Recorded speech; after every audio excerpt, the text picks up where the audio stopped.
Hello. Super quick intro to this video. This is Miss Imp's next virtual drop-in with the amazing Philippa from Far Away, which is based in Nottingham. Hooray! Just two really quick things. One, if you need to warm up before this video, feel free to check out some of the videos on our YouTube channel, which have a physical and vocal warm-up. And two, this workshop is free as always, but if you do want to support us, then you could donate the amount you'd normally spend on a drop-in, which is £5 or £3. Through the link that will be provided somewhere around this video. No pressure, enjoy it for free if not. Thank you again for watching, stay safe, and over to Philippa. Hi everybody, and welcome to a sci-fi and fantasy themed workshop. So my name's Philippa. You may or may not know me from Far Away, who are a long-form fantasy and sci-fi themed show. I also do a little bit of improv with the University of Nottingham when they let me come back in as a little old fogey and annoy them, and very occasionally I just toe up to Miss Imp things, but obviously not at the moment because we're all at home. So hopefully today we're going to go through some sci-fi and fantasy stuff to help you add it into your own improv if you would like. So firstly, some examples, just as a little introduction. Ourselves, Far Away, do sci-fi and fantasy generic stories, but also there are others who do similar things where they add a genre or story to their improv. So in Nottingham, It's a Trap, the Star Wars show, also obviously do sci-fi themed, but also further afield, for example, the Maydays do a Tim Burton musical show, which kind of takes some of the similar elements in as well. Now you're going to see me occasionally looking to the side. I've got a few notes, not entirely improv today, which I'm going to go through as well. Also, hopefully Emily is going to help me put some of the bits that I've been talking about, any links or any notes, in a little description below this video that you can then go and have a look at. What I'm going to ask you to do today is activities that you can do on your own, but then in the future, hopefully, can be combined with a group to do some fantasy and sci-fi stuff. So everything we do today can be done on your own, because I am not in a household with other improvisers. Shock. So I'm having to do this all by myself. Everything I ask you to do, you can do in your brain, you can speak it out loud, you could get up into some space, find some space and do it as an action as well, or you could get some pen and paper and write it down. What we're going to go through, first I'm going to do a little bit of talking, tell you about some definitions and some common themes, and then we're going to go through some different activities that you can do to introduce sci-fi and fantasy elements into your improv. So first a little bit of talking, grab a cup of tea and have a little sit down as I talk you through what actually makes something fantasy or sci-fi. So I've got a few notes, so excuse me if I look to the side. So fantasy stories are based around a fictional universe that is often inspired by folklore or legend. This is basically the largest of the two genres. They kind of can cover anything you like, but they tend to be put in contrast with other genres by what they lack. So unlike sci-fi, they have less scientific or technological elements, and unlike horror, they're less sort of macabre, although you often see those elements as well, so it's a little pinch of salt when we come to this, but thanks Wikipedia for that definition. Fantasy can be set anywhere, but it is often set in a fictional medieval setting, but it can also include anything that is magical, supernatural, or has mythical themes. So examples of traditional medieval fantasy include The Lord of the Rings and Game of Thrones, but fantasy can include other sort of stories such as Alice in Wonderland, the Chronicles of Narnia, or Harry Potter. All of those would be classed as fantasy. Now, sci-fi. Isaac Asimov, who was a sci-fi writer as well as several other jobs that he did that were probably important, says sci-fi can be defined as that branch of literature which deals with the reaction of human beings to changes in science and technology. Thanks, Isaac. Generally sci-fi is set in the future, and it thinks about the effect of science and technology on our lives, possibly in the future. So a good example of this would be Black Mirror, which talks about how advanced technology affects us as human beings and explores our reaction to that. Some other good examples that you might be more familiar with are The Martian, Interstellar, Contact, 2001: A Space Odyssey, and so on. Now, sci-fi, now it doesn't really matter so much for improv, but if you want to be looking at different types of sci-fi, we kind of have hard sci-fi and soft sci-fi. So hard sci-fi tends to be looking specifically at the effects of like new technology and the nitty-gritty of how that's going to work, whereas soft sci-fi is more about the story and it happens to include those new elements. Part of that is space opera, which looks like sci-fi because it's set in space, but actually tends to have more narrative similarities with fantasy because it tends to be more following the hero's journey through space. So Star Wars is a really, really good example of a space opera as opposed to hard sci-fi. And then you might also mix the two together. For example, China Melville has done loads of work that mixes sci-fi and fantasy together. So don't feel restricted that once you've got something that looks like it's fantasy, you can't add sci-fi elements. Mix the two together as much as you like, which is why we're doing them as one workshop. And why For Far Away perform them together, because often the two do kind of combine. So that's some definitions. Let's talk about some common elements and tropes that you might see in sci-fi and fantasy. If we keep the themes of the mythical, the legendary, or technology and science in mind when we're improvising, we can adapt our idea creation, our scenes and our characters to have a fantasy or sci-fi flavour.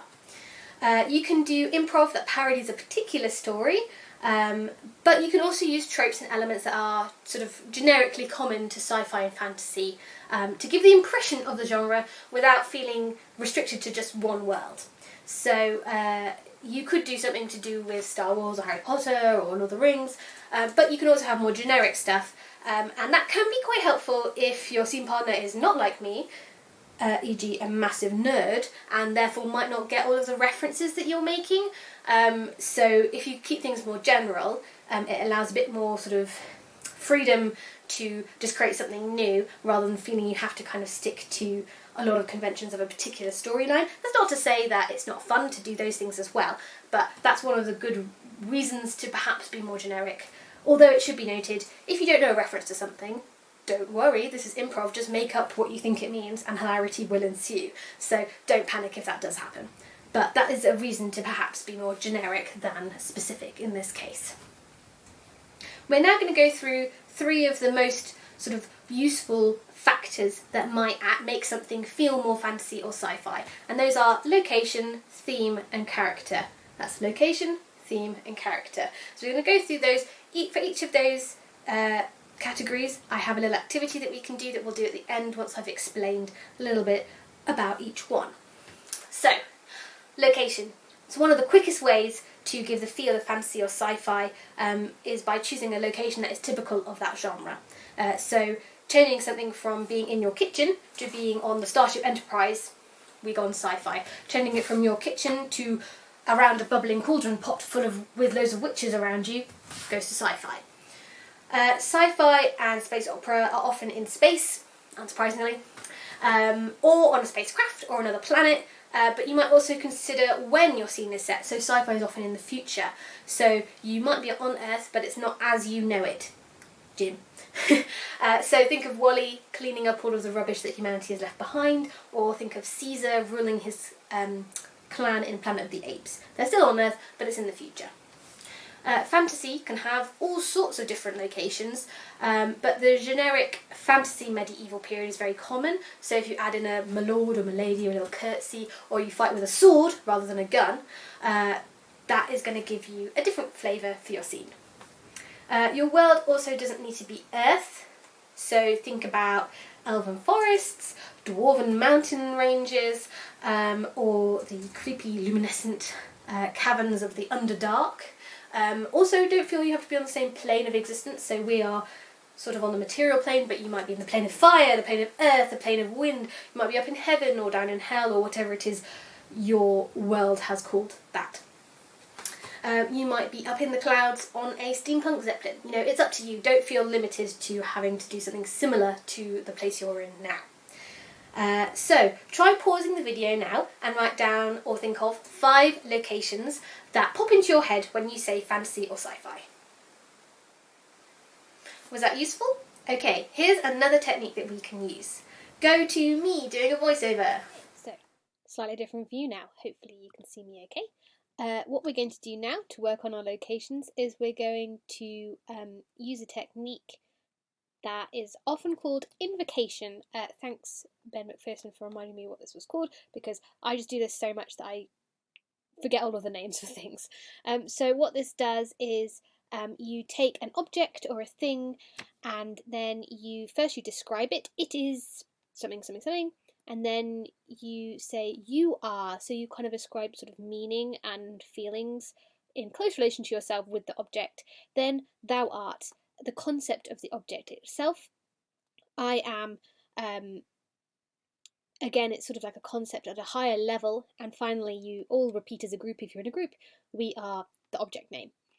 Now, that's the basic way of doing invocation. What For Far Away have done is adapted this to create a location. So we basically use the same technique, but the suggestion we get from the audience changes from just an object to a location. So what we have are, we ask for an adjective, and then we ask for some form of noun, but particularly asking for some sort of building or place, something like that. So firstly, let's write down, we'll come back in a second, I'll edit this, write down 10 adjectives.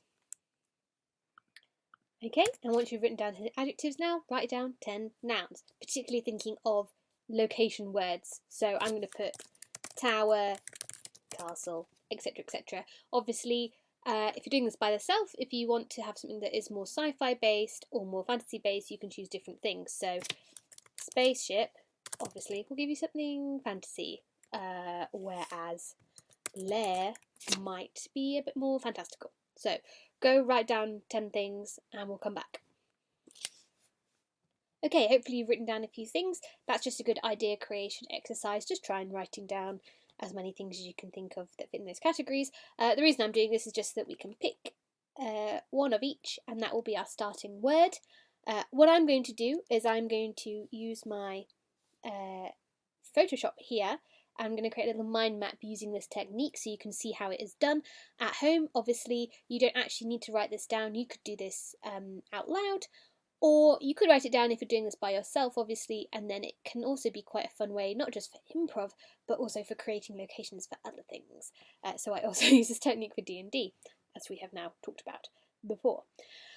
So I'm going to take at random, okay, hazy, and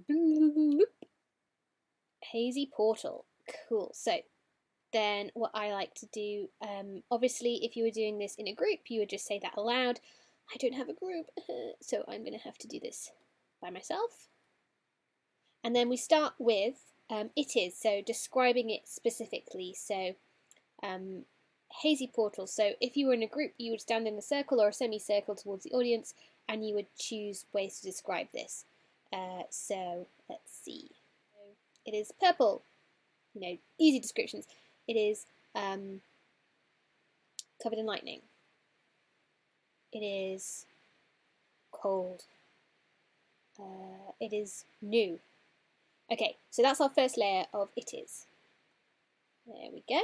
Now we're going to move on to, and obviously if you're doing this as a group, you do this as much as you want until you feel you're ready to move on to you are. So now we're kind of adding some thoughts about how this fits into its world. We get a little bit more extra information. So we already know it's a purple portal, it's covered in lightning, it's cold and it's new. So we don't negate the ideas we already have, we're building on those ideas to say you are a passing place. You are not a place for children.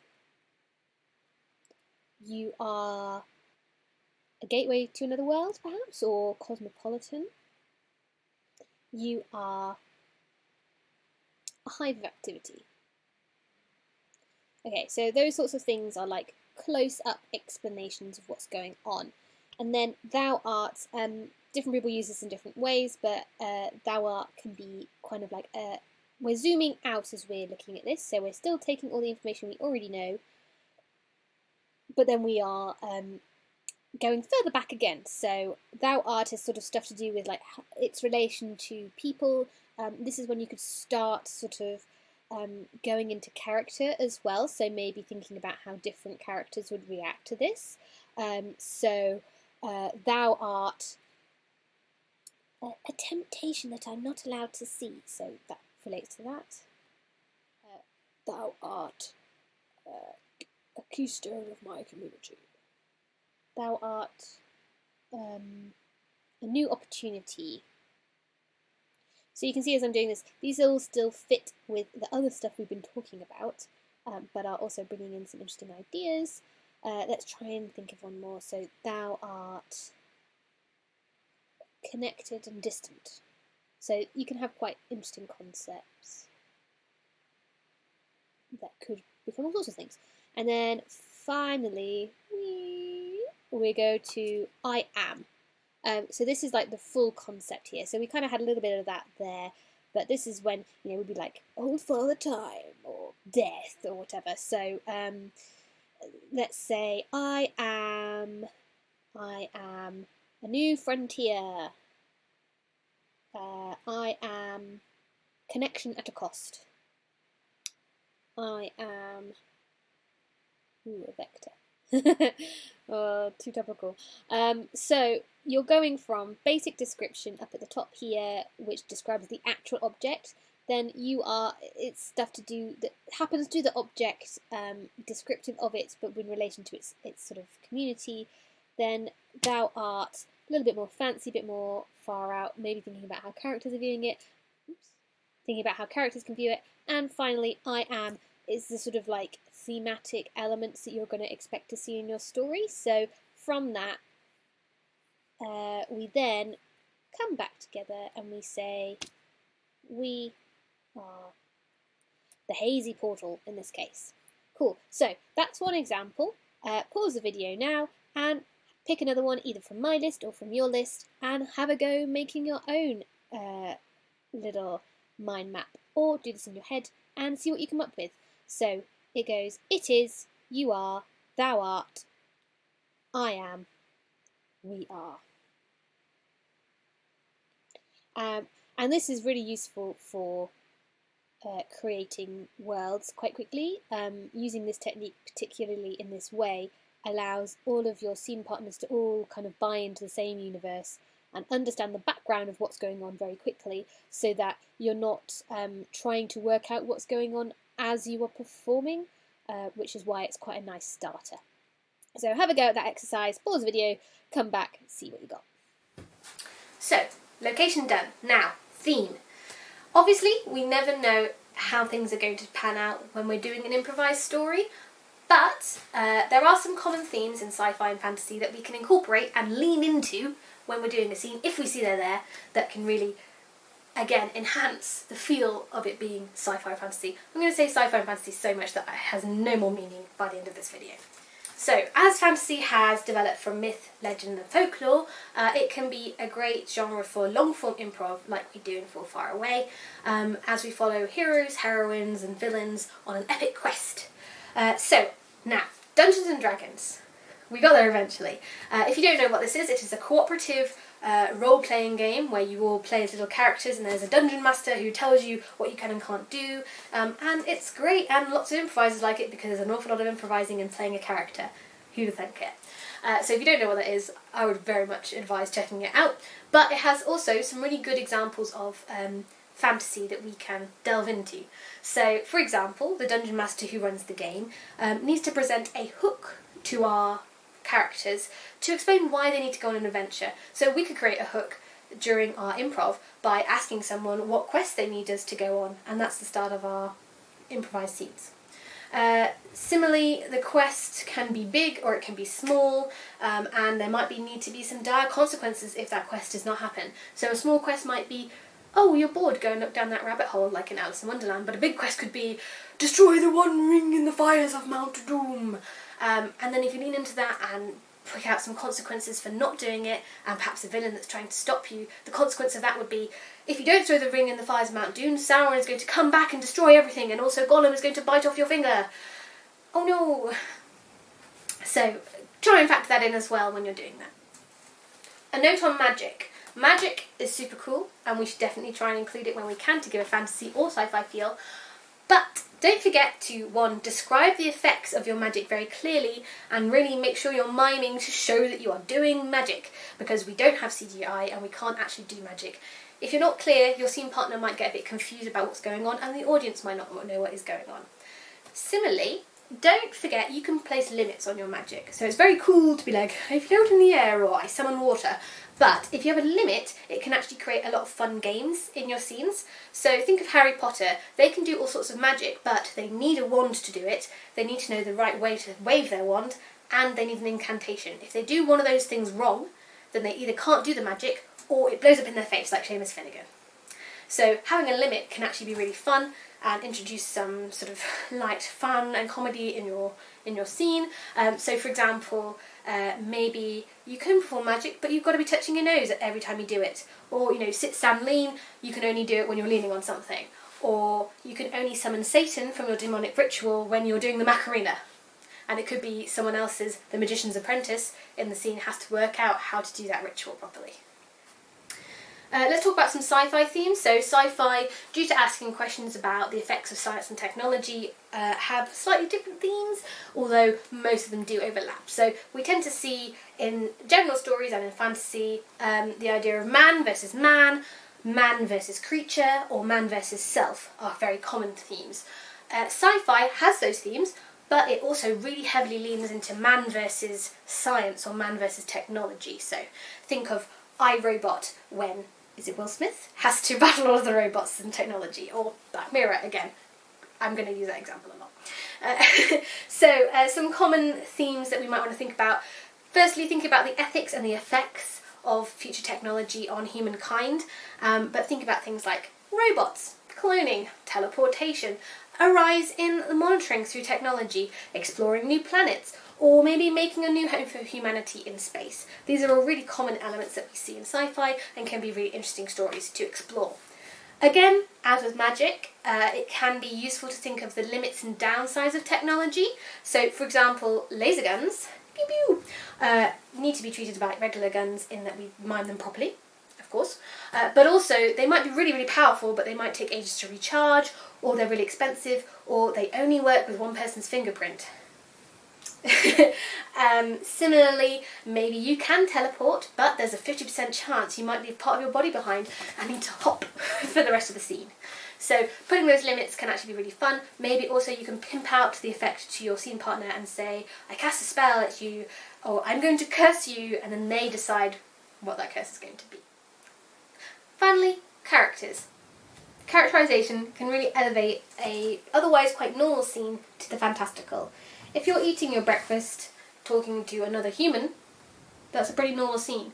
But if you're a dwarf and they're an elf and you're arguing over the merits of eating lambus bread or mountain rocks for your breakfast, suddenly you've got a fantastical scene. So changing our characters can have a really big effect on how fantastical something feels.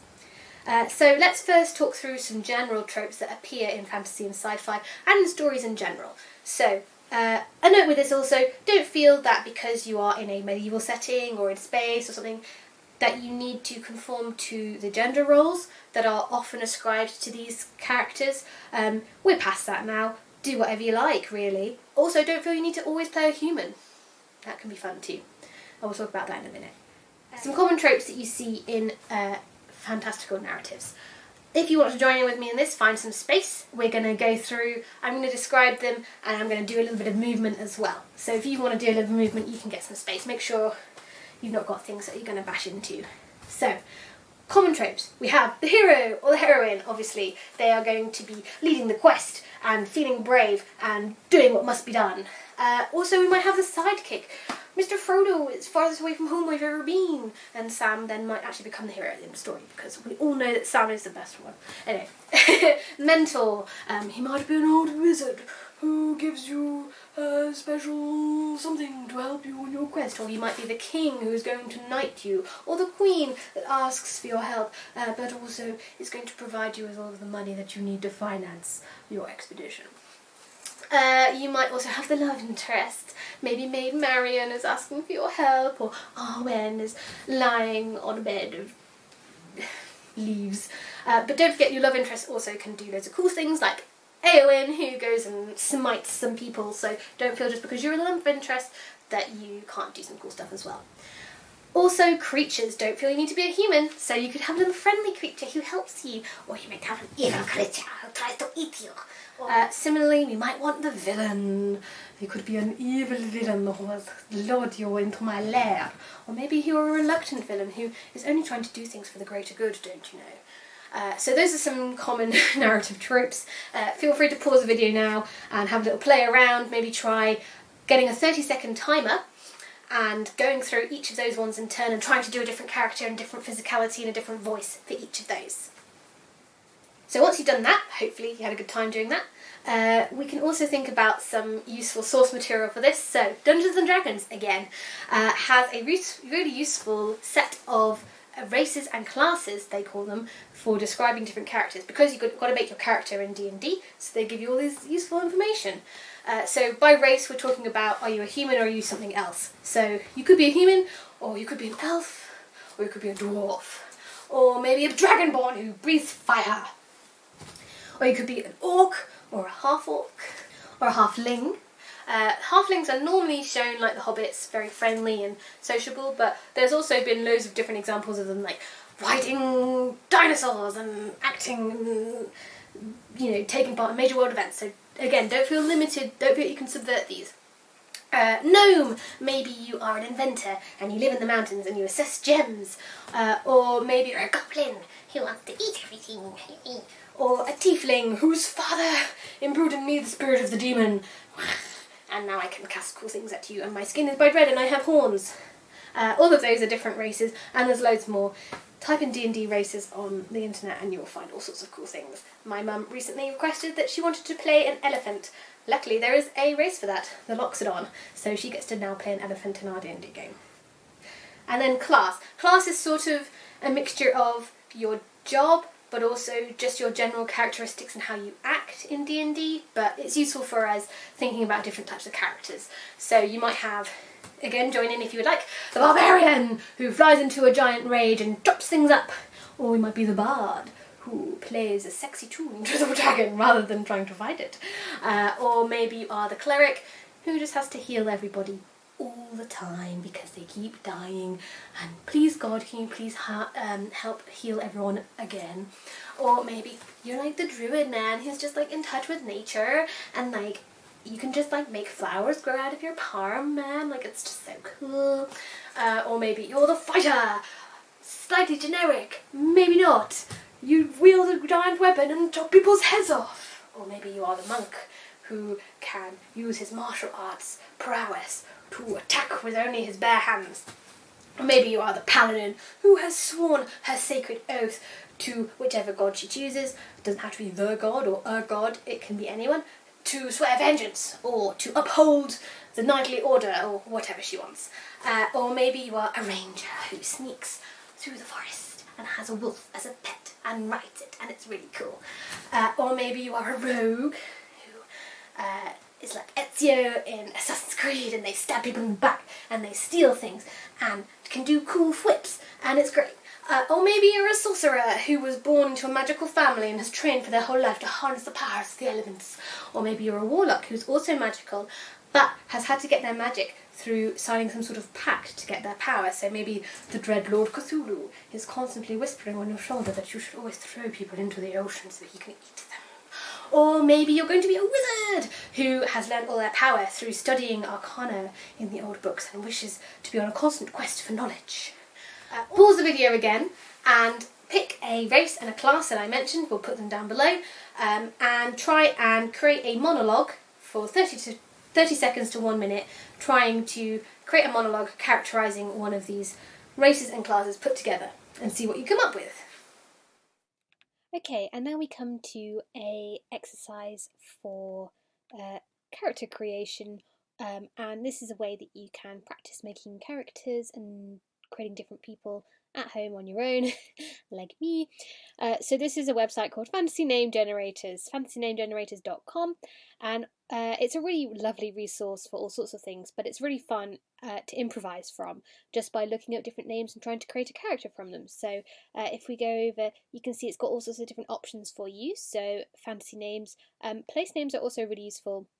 Again, if you need locations and things like that, you could go and then you could start improvising a story based on a location if you don't want to use the other technique we mentioned.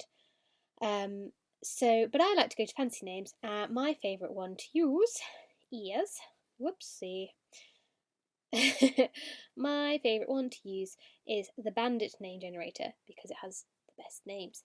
Also, what's really good about this is at the beginning it has a description of the types of characters you'd expect to see from the names, if that makes sense. So if you don't know about what one of the things is, it will tell you, which is also a good way to do a bit of research as well. So it will offer you male names, female names. Some of them also offer neutral names. Some of them offer French or English, all sorts of different things. But Bandit Name Generator offers you male or female names. So I'm going to go female names because why not? And then I just like to randomise it and then go down and try and think about what sort of character would I portray based on the names. So you can do the same thing. Go to the website and then have a go, download it, get a 30-second timer up and try and play each character for 30 seconds, trying to make sure you have something different going on for each one. So, for example, Ruth the Robber to me sounds like she smokes 60 packs of cigarettes a day, and that she's kind of the head of the crime family. Whereas Queen of Coins, she's kind of come over from a different area, and she's muscling in on the gang. But she's actually kind of the money behind everything. Whereas Mad Selene, she is absolutely frothing at the mouth at every opportunity. Viper Cassie was known to be an assassin, and no one could ever trust her. She was constantly moving back and forth like a snake in front of her snake charmer. And, Juliet might talk like this because there's no teeth. So even voice-wise, you can practice this, but also if you've got some space, have a go at doing some characters as well. And I'll put a link to a YouTube video also for a 30-second timer that you can follow along to and have a go. So that is fantasynamegenerators.com. There's all sorts of different ones you can choose from, and it's just a really quick exercise you can do for a bit of practice doing some different characters. Sci-fi follows a lot of similar narrative tropes, but doesn't tend to have as many defined characters as fantasy does, with the exception being aliens. Now, as I've been mentioning throughout, don't feel limited to playing a human. Also, don't feel you need to be a humanoid. So, we often think of aliens as little grey men or green men with googly eyes. That's thought to be because most of our sort of folklore around aliens is from people kind of waking up, and it's probably from actually seeing just another human looming over them. Take that as you will, depending on how much you believe in aliens or not. But that does mean that we as humans naturally create other human shapes. So try and get outside of that. We've already had a lovely workshop on movement from Emily, and we also had one a little while back about being animals and objects. So try and incorporate those different things into your aliens as well. So don't feel you need to have 4 limbs. Maybe you have more, maybe you have less. Similarly, don't feel you need to speak in a human-like voice. Maybe you're really, really high all the time, or maybe you're really, really low. Or maybe you don't speak English at all because you're from another planet. Similarly, maybe your senses are different from growing up on a different planet, or the gravity here is so much that you're constantly being like a blobfish and you can't do anything. So try and incorporate some different things into your alien characters, remembering that they are not from Earth. So the last exercise or useful source I wanted to tell you about is a way to use source material to help you create ideas. So I'm just going to show you three ways to kind of find information online that can be helpful to you, and also remembering, you've got all your books at home hopefully, so you can always flick through books as well and play that short form game if you have a partner to play it with, where one of you speaks normally and the other one can only reply based on the sentences they find in the book. So that could be a fun game to play. But also, if we're online, we can find all sorts of stuff. If we type in D&D or Dungeons and Dragons encounter table, these are designed for people playing Dungeons and Dragons as a quick way to make up a story. Therefore, they're perfect for doing improv. So if we look at this example, we can see it's got a D12. That means a dice with 12 sides. If you don't have one of these, you can use the internet again to find a dice roller, and that helps you randomize which one you get. You get the name of the encounter and then some details about what it's about. So you could use this bit or this bit to choose how you want to get a prompt for some scene creation. So that can be a really fun way to find some starting points if you don't have any audience to suggest things for you. Similarly, if we go on something like DeviantArt, or we do an image search for orc, we can find all sorts of pictures that might spark an idea, so you can scroll through. I will note, DeviantArt is not always safe for work, so just be careful what you put into that search bar. But that can be a fun way if you want a visual prompt. Finally, Pinterest is really, really great for stuff like this as well. Again, I've just written in Dungeons and Dragons encounters, and it's shown me all sorts of different tables that you can then randomly choose from to get some ideas. Similarly, if you type in something to do with fantasy or sci-fi on Pinterest, it will show you those visual images. They can be a really great start for scene creation.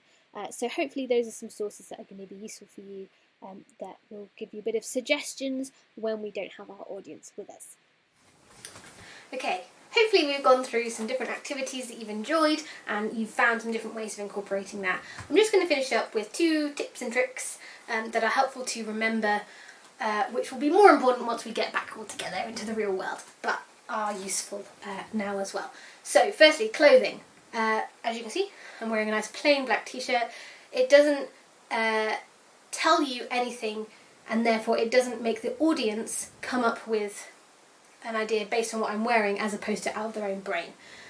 This is the same as in normal improv. You should always be trying to not prompt them from what you're wearing, but it is especially true for sci-fi and fantasy, because the desire to wear my coolest nerdy t-shirt is extremely strong whenever I go to perform, and I have to fight that urge, and so should you.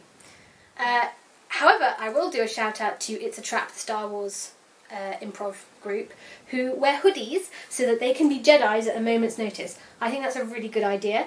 You could use your hoodies also to be Dementors or Ring Wraiths or any other type of creature you can think of that needs a hood. So something like that could be really useful, and you might want to consider it.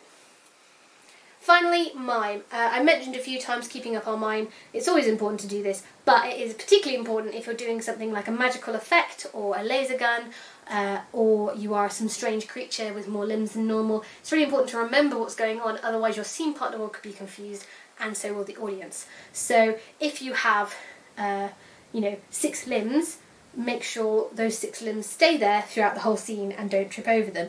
If you are holding a crystal ball to divine the future and then you forget, your crystal ball is smashed on the floor and the audience all knows that, so when you then go back to doing it, it's not believable anymore. Similarly, doing your magic, feel free to use different sorts of mime to show different types of spells. Maybe look back over Emily's video on labour movement, Laban movement, whatever it was. But don't feel you always have to do the generic pose. That's a bit, that's sort of a vampire one. Maybe a water wizard, or maybe a fire wizard, or lightning, or maybe you do your magic like an Avatar: The Last Airbender, where they do like Tai Chi to do their magic. So use your physicality to show your magic as well. So perhaps as a little final extra exercise, spend a minute trying to think of different spells and casting them at some member of your family, or the cat, or the dog, and think about what effect those different movements might give. And that's all, folks. I hope you've had a good time doing some fantasy and sci-fi themed improv with me. Obviously, all of these activities we've done today have been designed for doing them by yourself, because at the moment we can't do it, but in the future hopefully we can come together and do some of these as a group, and in the future hopefully you might want to come and see 4 Far Away doing some of these things, and you'll now see how we do them because I've explained it all to you. Magic! Until then, stay safe everybody, stay home. Woo. Hope you're having a good time.